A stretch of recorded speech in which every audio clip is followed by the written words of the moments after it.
अस्सलाम वालेकुम dear students, my name is Ana Shaukat and I am your class 9th chemistry teacher.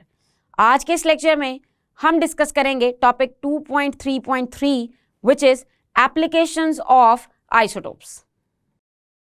So students, as you know हम पढ़ रहे हैं हमारा टॉपिक नंबर 2.3 जो कि था रिलेटेड टू आइसोटोप्स, और सो फार हम इस टॉपिक में पढ़ चुके हैं definition of isotope and examples of isotope, जिसमें हमने डिस्कस की थी example of hydrogen, example of carbon, example of chlorine and example of uranium. आज के इस लेक्चर में हम डिस्कस करने जा रहे हैं यूजेस ऑफ आइसोटोप्स को in detail, which is topic 2.3.3। As we know that अगर कोई भी चीज़ नेचर में एग्जिस्ट करती है तो उसका कोई ना कोई फ़ायदा इंसान ज़रूर उठाने की कोशिश करता है, और अगर अल्लाह ताला ने कोई चीज़ बनाई है तो यकीनन उसका कोई ना कोई यूज़ भी होगा। अगर अभी इस कायनात में मौजूद कुछ चीज़ों का इस्तेमाल हम नहीं जानते तो हो सकता है कि नियर फ्यूचर में वो सारी की सारी चीज़ें किसी ना किसी काम ज़रूर आएंगी। So with the advancement of this scientific knowledge, isotopes they have also found in many applications in our lifes, और वो एप्लीकेशन हो सकती हैं in the field of medicine, in the field of archaeology, in the field of power generation. So there are a lot of different things in which we can use isotopes as well. So चलिए discuss करते हैं कुछ important applications of these isotopes. Start करते हैं first application से, जो कि है radiotherapy. As we know that therapy मतलब किसी चीज़ का ट्रीटमेंट, और रेडियो का मतलब होता है रेडिएशंस, और रेडियोथेरेपी यूज़ की जाती है in the treatment of cancer. इन सारी की सारी एप्लीकेशंस को पढ़ने से पहले I want you to understand one thing, and that thing is whenever we talk about isotopes, तो इसका मतलब है कि आइसोटोप्स के अंदर एक्स्ट्रा अमाउंट ऑफ न्यूट्रॉन्स होती है, एक्स्ट्रा नंबर ऑफ न्यूट्रॉन्स होते हैं, और आइसोटोप्स रिलीज कर सकते हैं रेडिएशंस। कुछ आइसोटोप्स हैं ऐसे जो कि रेडियो एक्टिव आइसोटोप्स हैं, जैसे कि कार्बन 14, तो वो रिलीज करते हैं रेडिएशन। इसके अलावा हम आइसोटोप्स को डिटेक्ट भी कर सकते हैं, क्योंकि आइसोटोप्स की प्रेजेंस को फॉलो किया जा सकता है बाय यूजिंग डिफरेंट मेथड्स। उन मेथड्स को हम स्टडी नहीं करेंगे, बस आपको अपने माइंड में एक चीज़ रखनी है कि हम आइसोटोप्स को ट्रेस कर सकते हैं, और कुछ आइसोटोप्स रेडियो एक्टिव होते हैं तो हम उनकी रेडिएशंस को यूज़ कर सकते हैं। सो उन रेडिएशंस को यूज़ करके हम मुख्तलिफ जगहों पे उसकी एप्लीकेशंस का अंदाज़ा लगाएंगे। सो फर्स्ट है रेडियोथेरेपी, और ये यूज़ होती है कैंसर के ट्रीटमेंट में। अब कैंसर भी कोई एक ही किस्म का नहीं है।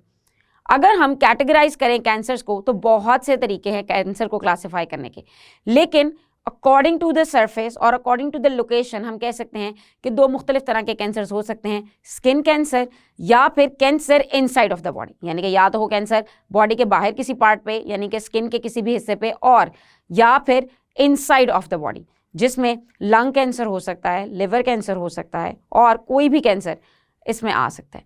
So these are two different kind of things. अगर आप बात करेंगे ट्रीटमेंट ऑफ स्किन कैंसर की, तो उसमें जो आइसोटोप्स यूज होते हैं these are phosphorus 32 and strontium 90. These are the two isotopes which are used in skin cancer treatment. अब इन्हें स्किन कैंसर ट्रीटमेंट में क्यों इस्तेमाल करते हैं? उनकी रीज़न ये है कि ये रेडिएशंस इमिट तो करते हैं जो कि हैं बीटा रेडिएशंस, लेकिन वो रेडिएशंस इतनी हाईली पेनिट्रेटिंग नहीं होती। We can say that these are less penetrating as compared to other radiations. अगर आप इन जनरल रेडिएशंस की बात करें तो there are 3 kinds of radiations: alpha radiations, beta radiations and gamma radiations. Beta radiations की जो पेनिट्रेशन है वो कम होगी as compared to gamma radiation, और अल्फा रेडिएशन की पेनिट्रेशन इन तीनों में सबसे कम होती है। अब अगर देखें कि what about the cancer inside of the body, so for cancer affecting with in the body, cobalt 60 is used because it emits strongly penetrating gamma rays, और जैसे कि हमने अभी देखा कि गैमा रेज होंगी हाईली पेनिट्रेटिंग, तो अगर कोई कैंसर स्किन के अंदर है तो उसके लिए आपको हाईली पेनिट्रेटिंग रेज रिक्वायर्ड हैं, जो कि हैं गैमा रेज। सो इस पॉइंट को आपको अच्छे से याद करना है। इसमें स्किन के लिए कौन कौन से आइसोटोप्स यूज होते हैं, और अगर है cancer within the body तो फिर कौन से आइसोटोप्स यूज होते हैं, उनके नाम आपको प्रॉपरली याद करने हैं। और जब भी आप किसी आइसोटोप का नाम याद करेंगे तो मेक श्योर खाली फॉस्फोरस विल नॉट वर्क, आपको साथ 32 भी याद करना होगा। स्ट्रोंशियम के साथ 90 लिखेंगे तभी आप मुकम्मल मतलब प्रेजेंट कर रहे हैं उस स्पेसिफिक आइसोटोप का। चलते हैं नेक्स्ट एप्लीकेशन की तरफ, which is tracer for diagnosis and medicine. Tracer की बात करें तो ट्रेसर का मतलब जो पता लगाने में इस्तेमाल होता है, which is use to follow, और डायग्नोसिस मतलब ये देखना कि कौन सी बीमारी है, और मेडिसिन मतलब एज अ मेडिसिन भी वो ट्रीट हो सकते हैं। अब अगर इसकी एग्जाम्पल्स की बात करें, सो इसकी एग्जाम्पल है आयोडीन 131, जो कि एक बहुत ही कॉमन एग्जाम्पल है, एग्जाम पॉइंट ऑफ व्यू से बहुत इंपॉर्टेंट है, एमसीक्यू में बहुत पूछी जाती है, शॉर्ट क्वेश्चन भी बन के आ सकता है। Iodine 131 isotope is very important. अभी देखेंगे कि आखिर इसकी इंपॉर्टेंस क्या है।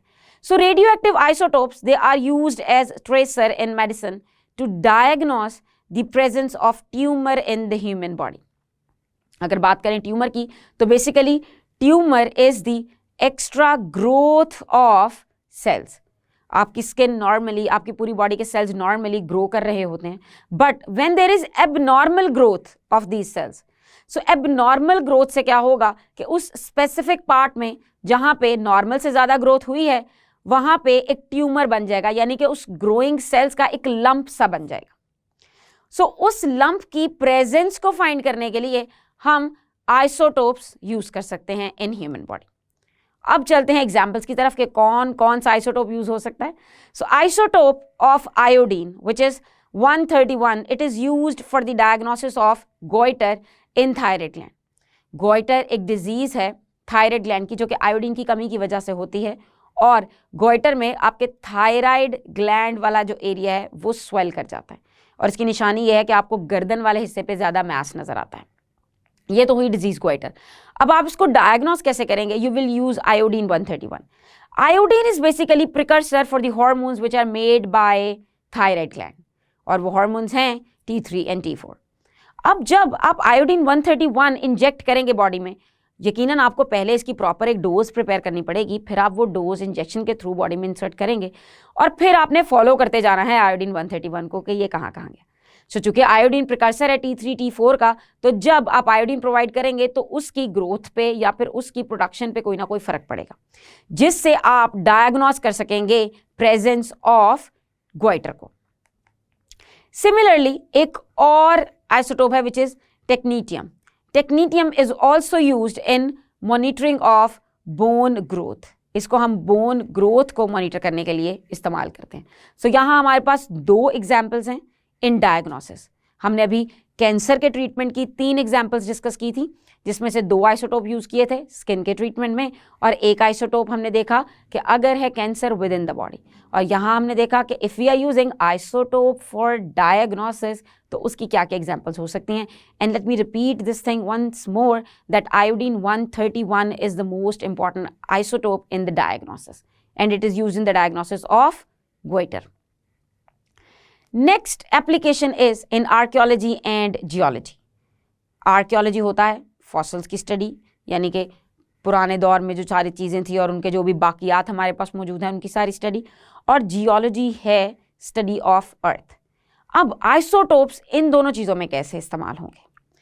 The radioactive isotopes they are used to estimate the age of fossils like dead plants and dead animals and stones. हमें एनिमल्स और प्लांट्स के फॉसिल्स मिलते रहते हैं, हम उन फॉसिल से अंदाज़ा लगा सकते हैं कि आखिर ये एनिमल या प्लांट कितने साल पुराना था, यानी कि कितने साल पहले इसकी डेथ हुई होगी और हमें अब ये मिला है। सो उसके लिए हम यूज़ करते हैं carbon 14। When we were studying radio active isotope of carbon, वहाँ हमने देखा था कि कार्बन का एक रेडियो एक्टिव आइसोटोप है जो कि है carbon 14। So the age determination of very old objects, it is based on half life of the radioactive isotope. किसी रेडियोएक्टिव आइसोटोप की हाफ लाइफ वो होगी जिसमें वो हाफ रह जाएगी उसकी अमाउंट, क्योंकि हम जानते हैं कि radioactive isotope they are continuously releasing energy through radiation. Radiation की फॉर्म में एनर्जी इमिट करते रहते हैं, और जब वो एनर्जी इमिट करते रहेंगे तो इन दी एंड वो कम होते जाएंगे, और हाफ लाइफ वो होगी जब वो आधे रह जाएंगे। So this is called as radio active isotope dating, या फिर इसको कहा जाता है कार्बन डेटिंग भी। An important method of the age determination of old carbon containing objects by measuring the radioactivity of carbon-14 in them is called radiocarbon dating या फिर simply carbon dating। Carbon dating की definition बहुत important है, इसे आपको proper way में learn करना है। सिंपली वी यूज कार्बन-14 जिससे हम अंदाज़ा लगाते हैं किसी चीज़ की एज फाइंड करने का, वो चीज़ कितने साल पुरानी है इस चीज़ का पता लगाने का।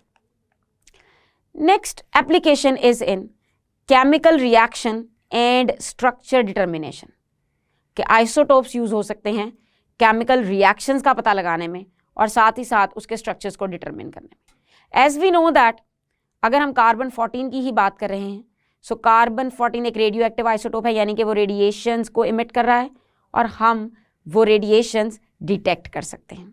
और रेडिएशंस की डिटेक्शन बहुत इंपॉर्टेंट है, क्योंकि अगर आप रेडिएशन की डिटेक्शन कर सकते हैं इसका मतलब आप पता लगा सकते हैं कि आप जिस आइसोटोप की बात कर रहे हैं वो बेसिकली कहाँ है। So radio isotopes they are used in a chemical reaction to follow a radio active element during the reaction and ultimately to determine its structure. अब इसको समझते हैं एक मिसाल की मदद से। For example carbon fourteen is use to label carbon dioxide, यानी कि हम कार्बन डाइऑक्साइड को नॉर्मल वाली कार्बन से ना बनाएं बल्कि उसको बनाएं हम कार्बन-14 से। अब उसका फ़ायदा क्या होगा? उसका फ़ायदा ये होगा कि अगर तो हम उसे बनाते नॉर्मल कार्बन-12 से, सो नॉर्मल कार्बन-12 तो रेडिएशन एमिट नहीं करता, यानी कि आप उसे ट्रेस नहीं कर सकते। लेकिन अगर आप कार्बन डाइऑक्साइड को लेबल करेंगे विद कार्बन-14 तो यानी कि कार्बन-14 है एक रेडियो एक्टिव आइसोटोप, यानी कि ये है एक रेडियो आइसोटोप। सो रेडियो आइसोटोप है तो ये रिलीज करेगा रेडिएशंस। सो जहां जहां कार्बन डाइऑक्साइड जा रही होगी which is made up of radio isotope of carbon, so वहां वहां आप उसको ट्रेस कर सकते हैं। And as carbon dioxide is used by the plants for photosynthesis to form glucose. अब पाथ क्या है कार्बन डाइऑक्साइड का कि ये एंटर होगी प्लांट में थ्रू स्टोमेटास, उसके लीफ में एंटर होगी और फिर it will be used up by the cells to make glucose. और ये जो प्रोसेस इन्वॉल्व होता है इसमें वो होता है फोटोसिंथेसिस, जो कि होता है पैलिसेड सेल्स के अंदर, which are specialised cells to do photosynthesis. So अगर आपने कार्बन डाइऑक्साइड को बना लिया है कार्बन-14 से, सो इसका मतलब है कि आप कार्बन डाइऑक्साइड को इजीली ट्रेस कर सकते हैं। So movement is detected through the various intermediate steps up to the glucose, यानी कि ग्लूकोज बनाने तक के कौन कौन से स्टेप्स होंगे आप हर जगह आइडेंटिफाई कर सकेंगे कि कहाँ कार्बन डाइऑक्साइड यूज हो रही है। और वहीं से आप इसका स्ट्रक्चर भी आइडेंटिफाई कर सकते हैं, क्योंकि जाहिर है जहाँ जहाँ कार्बन होगी वहाँ वहाँ आपको रेडिएशन एमिट होती नजर आएंगी and there are a lot of ways to detect those radiations. और जब आप सक्सेसफुली उन रेडिएशंस को डिटेक्ट कर लेंगे तो आप सक्सेसफुली पता भी लगाएंगे कि रिएक्शन कौन सी स्टेज से होकर गुजर रहा है और स्ट्रक्चर क्या है डिफरेंट कंपाउंड्स का उस रिएक्शन में। अब चलते हैं हमारे नेक्स्ट एप्लीकेशन की तरफ, which is application in power generation. This application is very very important as we know that radio activity is dangerous for us as well, लेकिन डेंजरस होने के साथ साथ उसका एक बहुत बड़ा फ़ायदा ये है कि हम उससे बिजली बना सकते हैं, उससे हम पावर जनरेशन कर सकते हैं, उससे हम अपने पावर हाउसेस को एनर्जी सप्लाई कर सकते हैं। तो चलिए देखते हैं कि कैसे होता है। Basically radioactive isotopes they are used to generate electricity by carrying out controlled nuclear fission reaction in nuclear reactor। जब बात होगी फिशन की तो फिशन का मतलब होता है breakdown. When we say nuclear fission, so इसका मतलब होता है न्यूक्लियस की ब्रेकडाउन। अब जब आप न्यूक्लियस को ब्रेक करते हैं तो हम जानते हैं कि न्यूक्लियस के अंदर होते हैं प्रोटॉन्स और न्यूट्रॉन्स, और हमने इसी चैप्टर के स्टार्ट में पढ़ा था कि जो न्यूट्रॉन्स हैं दे आर हाईली पेनिट्रेटिंग, वो बहुत ज़्यादा पेनिट्रेटिंग होते हैं। अगर न्यूक्लियस ब्रेक होगा सो इसका मतलब उसमें मौजूद प्रोटॉन्स और न्यूट्रॉन्स भी डिस्टर्ब होंगे, और जब वो डिस्टर्ब होंगे सो इसका मतलब है कि हो सकता है कि वो उसमें से रिलीज हो जाएं। और जब किसी चीज़ का न्यूक्लियस चेंज हो जाएगा, यानी न्यूक्लियस में नंबर ऑफ प्रोटॉन्स और न्यूट्रॉन्स चेंज हो जाएंगे, सो इसका मतलब है कि वो चीज़ अपनी आइडेंटिटी भी लूज करेगा। तो क्या ये इतना सिंपल प्रोसेस होगा? यकीन नहीं। इस प्रोसेस में बहुत सी एनर्जी रिलीज होती है और इस रिएक्शन को हम कहते हैं न्यूक्लियर फिशन रिएक्शन। न्यूट्रॉन्स के निकलने की वजह से रेडिएशन इतनी ज़्यादा रिलीज होती हैं कि हम उसे नॉर्मली परफॉर्म नहीं कर सकते। हमें उसके लिए स्पेशल रिएक्टर्स चाहिए होते हैं that are called as nuclear reactors. Nuclear reactor का मतलब कि इसके अंदर एक न्यूक्लियर रिएक्शन चल रहा है जो कि डेंजरस हो सकता है, और न्यूक्लियर रिएक्टर किसी ऐसी चीज़ से बना होगा जो कि उन रेडिएशंस को एब्जॉर्ब कर लेंगी या फिर सेफ रखेंगी आपको उन रेडिएशन से, because these radiations they are highly penetrating radiations. अगर आप गैमा रेडिएशंस की बात करें तो वो बहुत पेनिट्रेटिंग होती हैं, they can damage your normal cells as well. हम इन्हें कैंसर के ट्रीटमेंट में यूज़ करते हैं कि वो ट्यूमर वाले सेल्स को किल कर दें, लेकिन आप सोचें कि अगर वही आपके नॉर्मल सेल्स को किल करना शुरू कर देंगे तो how dangerous it would be. So that's why nuclear fission reactions, they are already carried out in nuclear reactors. अब देखते हैं कि इसमें कौन सा रेडियोएक्टिव आइसोटोप यूज होता है। So uranium 235, this is the radioisotope of uranium which is used in this process. Uranium 235 is bombarded with slow moving neutrons. अब ऐसे नहीं कि आप किसी भी चीज़ को रख देंगे तो वो ब्रेक हो जाएगी, हम इसे ब्रेक कराते हैं विद न्यूट्रॉन्स। इसके ऊपर न्यूट्रॉन्स की बम्बार्डमेंट करते हैं। We know that neutrons are highly penetrating. तो जब वो यूरेनियम 235 में पेनिट्रेट करेंगे, so what will happen, they are going to start a reaction which is nuclear fission reaction. So the uranium nucleus it will break up to produce two different things. दो अलग अलग तरह के elements इससे बनेंगे और साथ ही साथ 3 न्यूट्रॉन्स भी रिलीज होंगे। जो एलिमेंट्स बनेंगे वो हैं barium which is 139 and krypton which is 94. So हमने देखा है कि ये रिएक्शन क्या था। हमने लेना है एक न्यूक्लियर रिएक्टर, उसमें हम रखेंगे यूरेनियम कौन सा, यूरेनियम 235। फिर हमने उसको बम्बार्ड करना है with the help of slow moving neutrons, और जब हम न्यूट्रॉन्स को बम्बार्ड करेंगे so that uranium will split into 2 different elements, और जब वो स्प्लिट होगा तो उसके नतीजे में बनेंगे बेरियम और क्रिप्टॉन। अब ऐसा नहीं कि जब एक न्यूक्लियस ब्रेक होगा तो सिर्फ और सिर्फ वो 2 पार्ट्स में स्प्लिट हो जाएगा और 2 डिफरेंट तरह के एलिमेंट्स बन जाएंगे। नो वे। यहाँ पे साथ ही साथ 3 न्यूट्रॉन्स भी बनेंगे। 3 न्यूट्रॉन्स कब बनेंगे, जब आप बात कर रहे हैं कि एक एटम यूरेनियम का ब्रेक हो रहा है तो उससे मिलेंगे 3। तो फॉर एग्जाम्पल अगर 5 एटम ब्रेक करेंगे तो उससे कितने न्यूट्रॉन्स मिलेंगे, उससे मिलेंगे 15 न्यूट्रॉन्स। और यही न्यूट्रॉन्स आगे अगले यूरेनियम पे एक्ट करेंगे और फिर ये उससे मजीद न्यूट्रॉन्स रिलीज करवाएंगे, and then the new formed neutrons वो अगेन न्यू यूरेनियम पे एक्ट करेंगे, और इस तरह ये एक चेन फॉर्म में रिएक्शन कंटिन्यू होगा। अब ऐसा नहीं कि सिर्फ ये 3 ही चीज़ें बनेंगी, यानी कि बेरियम, क्रिप्टॉन और न्यूट्रॉन्स। इसके अलावा साथ ही साथ बहुत ज़्यादा अमाउंट में एनर्जी भी प्रोड्यूस होती है। अगर हम इस न्यूक्लियर फिशन वाले रिएक्शन को एक इक्वेशन की मदद से रिप्रेजेंट करें, so we can write it uranium 235 92 is the atomic number for uranium and 235 is mass number for uranium plus neutron को हम रिप्रेजेंट करते हैं 10 के साथ।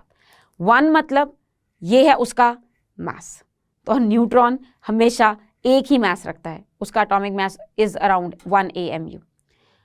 अब अगर बात करें कि इसके बाद क्या होगा, when these 2 things are going to combine together, तो फिर हम शो करेंगे एक फॉरवर्ड एरो जो कि दिखाएगा रिएक्शन को आगे प्रोसीड होता, और उससे हमारे पास आएंगे barium which is 139 56 is the atomic number, and krypton which is 94 36 is the atomic number, plus 3 neutrons would be released, और इन्हें हम एग्जैक्टली इसी तरह शो कर देंगे। और साथ ही साथ आपको प्लस का साइन डाल के एनर्जी भी मेंशन करनी है कि साथ ही साथ एनर्जी भी रिलीज होती है। Now what we are going to do with this energy, basically the large amount of energy which is released, it is used to convert water into steam into boilers। अब आप सोचेंगे ये boilers कहाँ से आ गए। सो यहाँ बात हो रही थी पावर जनरेशन की, कि आप पावर कैसे जनरेट कर सकते हैं। पावर हम जनरेट करते हैं पावर हाउसेज में, और उन पावर हाउसेज में क्या होगा, बेसिकली हमें गर्म करना होता है पानी, हम वाटर को हीट करते हैं, हीट करके हम वाटर को कन्वर्ट करते हैं स्टीम में। जब वाटर कन्वर्ट होता है स्टीम में तो आपको पता है कि steam is more energetic than liquid water. So steam की उस हाई एनर्जी को यूज किया जाता है टू रोटेट टरबाइन। टरबाइन जब रोटेट होगी so it is connected with a shaft which is directly connected with a generator. और generator की एक खूबी है कि जब आप जनरेटर को मूव करते हैं ना, जनरेटर के एक पार्ट को आप मूव करते हैं विद वेरी हाई स्पीड, तो वो मूवमेंट प्रोड्यूस कराएगी इलेक्ट्रिक करंट और उससे हमें मिलेगी बिजली, इलेक्ट्रिसिटी। अब आप कहेंगे क्या हर वक्त जो भी इलेक्ट्रिसिटी बनती है वो यूरेनियम से बन रही है? ऐसा नहीं है। हम इलेक्ट्रिसिटी प्रोड्यूस करते हैं बाय बर्निंग फॉसल फ्यूल्स, यानी कि जहां आपने वाटर को हीट करना था ना, वहां पे आप फॉसल फ्यूल्स बर्न करें। फॉसल फ्यूल्स मतलब कोल, ऑयल, नेचुरल गैस। और जब आपने उनसे बर्न किया तो वो कन्वर्ट हुआ स्टीम में और rest of the process is same. लेकिन चूंकि fossil fuels are not environmental friendly और हमें डर भी है कि वो एक दिन खत्म होने वाले हैं, they will run out one day, they are non renewable energy resources और उन्हें बनने में मिलियंस और बिलियंस ऑफ ईयर्स लगते हैं। सो हम कोशिश कर रहे हैं कि फॉसल फ्यूल्स का यूज थोड़ा सा कम करें, और साथ ही साथ फॉसल फ्यूल्स की ट्रांसपोर्ट भी बहुत एक्सपेंस लेती है। इसलिए अब उसका ऑल्टरनेट है ये न्यूक्लियर फिशन रिएक्शंस। इसमें क्या होगा कि आप यूरेनियम का रिएक्शन कराएंगे और उससे जो एनर्जी रिलीज होगी उससे आप वाटर को हीट करेंगे, यानी कि वाटर को कन्वर्ट करेंगे इनटू स्टीम, और ये हो रहा होता है बॉयलर में। And rest of the process is very same, that the steam then drives the turbine. Turbine will generate electricity with the help of generator. Now, this is the peaceful use of atomic energy for the development of a nation. ये तो हुआ peaceful use. तो इसका dangerous use क्या है? आप सबको पता है। जब भी हम atomic energy की बात करते हैं, जब भी हम nuclear energy की बात करते हैं, तो हमारे माइंड में आते हैं nuclear bombs. जी हाँ, nuclear bombs हमारे माइंड में आते हैं, और जिन्हें हम एटम बॉम्ब भी कहते हैं। सो बेसिकली उनमें जो हाई एनर्जी रिलीज होती है ना, that is because of the breakdown of these radio active isotopes, और वो बहुत डेंजरस हो सकता है because we know that the energy which is released in this process, it is very highly penetrating, because along with that energy there are a lot of radiations produced, and especially if gamma radiations are produced which are neutrons, so वो होंगे बहुत highly penetrating. That's why हमने start में ही पढ़ा कि जब हम इसे पीसफुल यूज के लिए यूज कर रहे हैं, सो पीसफुल यूज में हमें इसको एक कंट्रोल्ड फैशन में करना है, और साथ ही साथ आपको न्यूक्लियर रिएक्टर यूज करना है। I know this is something very expensive, nuclear reactor बनाना इतना आसान नहीं है, न्यूक्लियर रिएक्टर एक एक्सपेंसिव चीज़ है, लेकिन अगर आप एक दफ़ा इसे खरीद लें या एक दफ़ा इसे सेटअप कर लें, तो उसके बाद जो इलेक्ट्रिसिटी की कॉस्ट आएगी वो हो सकता है कि बाकी सारे वेस्ट से जो इलेक्ट्रिसिटी आ रही है उससे बेहतर हो। और साथ ही साथ एक और बात इम्पॉर्टेंट है, वो ये है कि हमें ख़तरा नहीं होगा कि ये बहुत जल्दी ख़त्म होने वाली है। सो स्टूडेंट्स, आज के इस लेक्चर में हमने डिस्कस की हैं applications of isotope in detail. हमने हर एप्लीकेशन को डिटेल में डिस्कस किया, और साथ ही साथ उस आइसोटोप की एग्जाम्पल को भी डिस्कस किया है जो कि उसमें आएगी। मेक श्योर कि you learn all the examples which are given in these, because they are very important for exam point of view.